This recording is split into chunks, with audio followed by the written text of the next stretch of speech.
விஜய் கூட காங்கிரஸ் இருக்கும் போது காங்கிரஸ் நம்பிதான் நம்ம ஜெயிக்க முடியும்னு பிசிகாவும் அங்கதான் இருக்கும். 1000 அரசியல் பண்ணுவாங்க. ஆனா கடைசியா காங்கிரஸ் இன்க்ளூசிவ் அலையன்ஸுக்குள்ளதான் பிசிகா இருக்கும். ஆனா அவங்க சிக்கல் அவங்களுக்கு தான் தெரியும். அவங்களுக்கு சகோதரர்கள் அல்லாத பிற சமூக சகோதரர்கள் வாக்கு கேள்வி.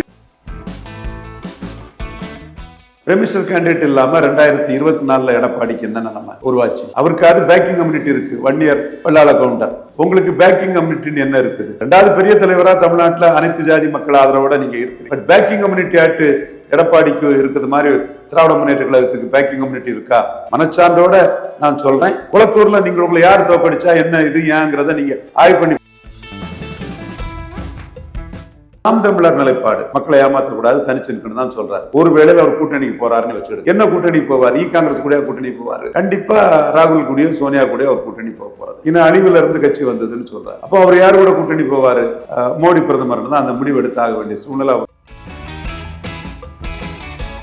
அதாவது இந்த சூழ்நிலையில பிரைம் மினிஸ்டர் கேண்டிடேட் வேணும்.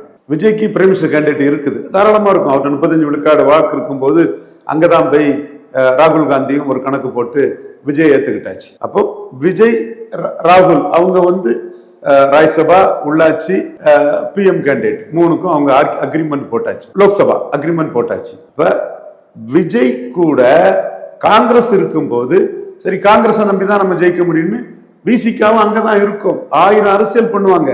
ஆனா கடைசியா காங்கிரஸ் இன்க்ளூசிவ் அலையன்ஸுக்குள்ளதான் பிசிகா இருக்கும். ஆனா அவங்க சிக்கல் அவங்களுக்கு தான் தெரியும்.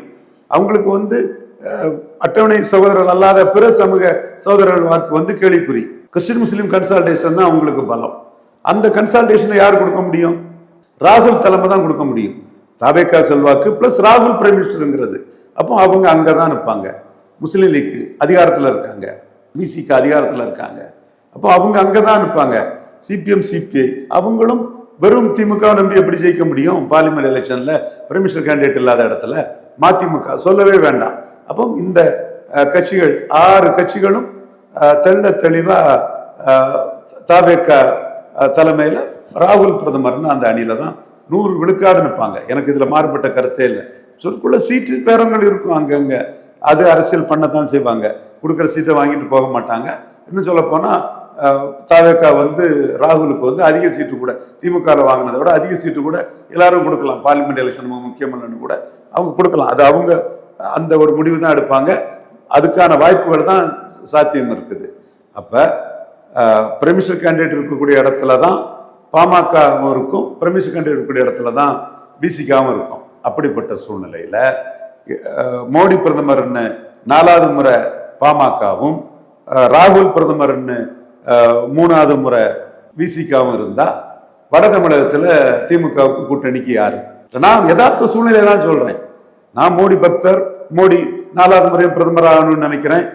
நகருக்கு சாதனையை மோடி முடியும்னு நினைக்கிறேன். மோடியும் அதை உணர்றாரு. அவரு திமுக எக்ஸசிவா நம்மளை ஏத்துட்டாங்கிறதையும் மோடி ஃபீல் பண்றாரு. அது இல்லைன்னு நான் சொல்ல வரல. ஆனா மோடி பெங்களூர்ல உங்களுக்கு ஆதரவா பேசியிருக்கிறார். இப்ப சிச்சுவேஷன் மோடி பிரதமருங்கிற அணிக்குள்ள பிசிகாவும் பாமகவும் நின்ன பிறகு வட தமிழகத்துல உங்க நிலைமை என்ன? யார் இருக்கா திராவிட முன்னேற்ற கழகத்துக்கு கூட்டணியா? 1. 2வது பிரைம் மினிஸ்டர் கேண்டிடேட் இல்லாம 2024 எடப்பாடிக்கு என்ன நிலைமை உருவாச்சு? அவருக்காவது பேக்கிங் கம்யூனிட்டி இருக்கு. 1 இயர் வெள்ளாள கவுண்டர். உங்களுக்கு பேக்கிங் கம்யூனிட்டின்னு என்ன இருக்குது? 2வது பெரிய தலைவரா தமிழ்நாட்டில் அனைத்து ஜாதி மக்கள் ஆதரவோட நீங்க இருக்கிறீங்க. பட் பேக்கிங் கம்யூனிட்டி ஆட்டு எடப்பாடிக்கு இருக்குது மாதிரி திராவிட முன்னேற்ற கழகத்துக்கு பேக்கிங் கம்யூனிட்டி இருக்கா? மனச்சான்றோட நான் சொல்றேன். குளத்தூர்ல நீங்க உங்களை யார் தோப்படிச்சா என்ன இது ஏங்கிறத நீங்க ஆய்வு பண்ணி பாருங்க. ஆய்வு பண்ணி பாருங்க. உங்களுக்கு சில உண்மைகள் தெரியும், அதிர்ச்சிகரமான உண்மைகள் தெரியும். பூத் வைஸ் என்னென்ன ஜாதி இருக்காங்க, அந்தந்த ஜாதியில உங்களுக்கு என்ன ஓட்டு கிடைச்சிருக்குங்கிறத நீங்க பார்த்தா உங்களுக்கு அதிர்ச்சிகரமா இருக்கும். ஸோ பரவலா உங்களுக்கு எல்லா ஜாதியிலையும் வாக்கு விழுந்திருக்குது. ஆனா எடப்பாடிக்கு இருக்க மாதிரி 1 இயர் வெள்ளாள கவுண்டர்னு பேக்கிங் கம்யூனிட்டி இல்லை. இது பார்லிமெண்ட் எலெக்ஷன்ல 2வது இடத்துல இருக்கக்கூடிய திமுகவுக்கு ஒரு சிரமத்தை தான் கொடுக்கும். பிரைம் மினிஸ்டர் கேண்டிடேட் இல்லாம எடப்பாடியே 20 விழுக்காடு ஓட்டு தான் வந்தார். நீங்க பிரைம் மினிஸ்டர் கேண்டிடேட் இல்லாம கலைஞரே 24 விழுக்காடு ஓட்டு தான் வந்தார். அப்பெல்லாம் 2 தலைவர் தான். இப்ப 3 தலைவர் உருவாயாச்சு. அப்போ 2 தலைவர்களுக்கு பிரைம் மினிஸ்டர் கேண்டிடேட் இருக்கும் போது ஒரு தலைவர் பிரைம் மினிஸ்டர் கேண்டிடேட் இல்லாமன்னா அது திமுகவுக்கு எவ்வளவு சிக்கல் கொடுக்கும். அடுத்து நாம் தமிழர் நிலைப்பாடு. நாம் தமிழர் என்னுடைய சகோதரர். அவர் தனிச்சு நிற்கிறேன்னு தான் சொல்றாரு. மீண்டும் தனிச்சு நிற்பேன், உறுதியாக தனிச்சு நிற்பேன்னு தான் சொல்றாரு. அதுல எந்த மாற்றம் இல்லை. தனிச்சு நிற்கக்கூடிய அவரை நானே காயப்படுத்த விரும்பல, மக்களை ஏமாற்றக்கூடாது, தனிச்சு நிற்கணும் தான் சொல்றாரு. ஒரு வேளையில் அவர் கூட்டணிக்கு போறாருன்னு வச்சுடுங்க. என்ன கூட்டணி போவார்? காங்கிரஸ் கூட கூட்டணி போவார்? கண்டிப்பா ராகுல் கூடயோ சோனியா கூடயோ அவர் கூட்டணி போக போறதில்லை. இன்னும் அழிவுல இருந்து கட்சி வந்ததுன்னு சொல்றாரு. அப்போ அவர் யார் கூட கூட்டணி போவார்? அவர் தெளிவா மோடி பிரதமர்னு தான் அந்த முடிவு எடுத்தாக வேண்டிய சூழ்நிலை அவருக்கு இருக்கும். எடுத்துட்டாருன்னு சொல்ல வரல, ஒரு வாய்ப்பு இருக்குன்னு தான் நான் சொல்ல வர்றேன்.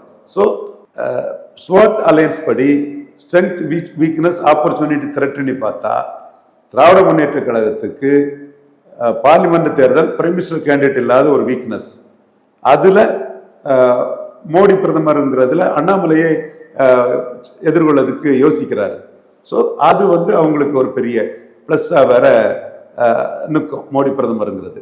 இந்த சூழ்நிலையில் திராவிட முன்னேற்ற கழகம் ஒரு சிலரோட உங்க மேல கடந்த காலங்களில் நல்லெண்ணம் இல்லாதது, உங்களை வீழ்த்தணும்னு நினைக்கக்கூடியவங்களோட எண்ண ஓட்டத்தை நீங்க புரிஞ்சுக்கிட்டு, மோடி தான் உங்களை உங்களுக்கு கலைஞரும் மோடியும் ஒரு நாணயத்தின் இரு பக்கங்கள், கலைஞரும் மோடியும் ஒரு நாணயத்தின் இரு பக்கங்கள், சமூக இழிவுகளை தாங்கிய தலைவர்கள். ஸோ இதெல்லாம் மனசில் கொண்டு நீங்க இந்த டீலிமிட்டேஷன் இதில் தமிழ்நாட்டுக்கு பாதிப்பு இல்லாத வகையில் மோடி ஆதரிச்சா உங்களுக்கு அரசியல் ரீதியா அது ஒரு எதிர்காலத்துக்குள்ள 2029 மக்களவை தேர்தலில் 80 மக்களவை தேர்தலில் இந்திரா காந்தி கலைஞர் அந்த சூழ்நிலையில் ஒரு பெரிய வெற்றி கிடைச்ச மாதிரி உங்களுக்கு ஒரு பெரிய வெற்றி கிடைக்க வாய்ப்பு இருக்குது. Dravida Munnetra Kazhagam prime minister candidate இல்லாமல் தேர்தலை எதிர்கொள்வது எவ்வளவு சிரமம் அதை புரிஞ்சு கொண்டு, ராகுல் காந்திக்கு உங்களுக்கு மேல இருக்கக்கூடிய வன்மத்தையும் காழ்ப்புணர்ச்சியும் புரிந்து கொண்டு மோடிக்கு ஆதரவான நிலைப்பாடை எடுக்கிறது வரும் நாட்களில் திமுகவுக்கு 29 மக்களவை தேர்தலில் ஒரு பெரிய பூஸ்டர் கொடுக்குங்கிறது என்னுடைய கருத்து. தங்கள் பார்வைக்கு இதனை மோடி மீண்டும் 4வது முறை பிரதமராகிற அடிப்படையில் உங்க முன்னாடி இதை நேர்மையாக நாணயமாக வைக்கிறேன். நன்றி, வணக்கம்.